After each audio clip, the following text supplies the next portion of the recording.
நடு கடலுக்கு அடியில ஹோட்டல் கட்டி வச்சிருக்காங்கன்னு சொன்னா உங்களால நம்ப முடியுமா? ஆமாங்க, இந்த ஹோட்டல் கிழக்கு ஆப்பிரிக்காவின் சான்சிபர் பெம்பா ஐலாண்ட்ல தான் இருக்கு. இந்த ஹோட்டல் பெயர் இந்த மாண்டா ரெசார்ட். இது தீவுக்குள்ள கட்டின ஹோட்டல் இல்லைங்க, நடு கடலுக்கு அடியில கட்டின ஹோட்டல்.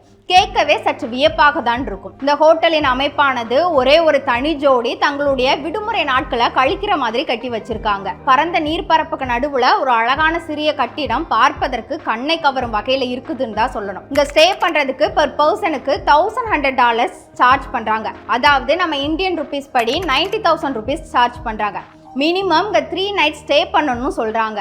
அது மட்டும் இல்லாமல் பெர் நைட்டுக்கு $45 டொனேஷனாக வாங்கப்படுது. அதாவது அங்கே ஸ்டே பண்ணுற கப்பிள்ஸ்கிட்ட இந்தியன் ருபீஸ் படி 4,000 rupees அவங்க டொனேஷனாக வாங்குறாங்க. இப்படி டொனேஷனாக வாங்குற அமௌண்ட்டை பெம்பா ஐலாண்டில் இருக்கிற ஆதரவற்ற மக்களுக்கு அவங்க கொடுத்துட்றாங்க. ஒரு நடு கடலுக்கு அடியில் ஒரு ஹோட்டல், பெட்ரூம், பால்கனின்னு பார்ப்பதற்கு ரொம்ப பிரம்மாண்டமாக தான் கட்டி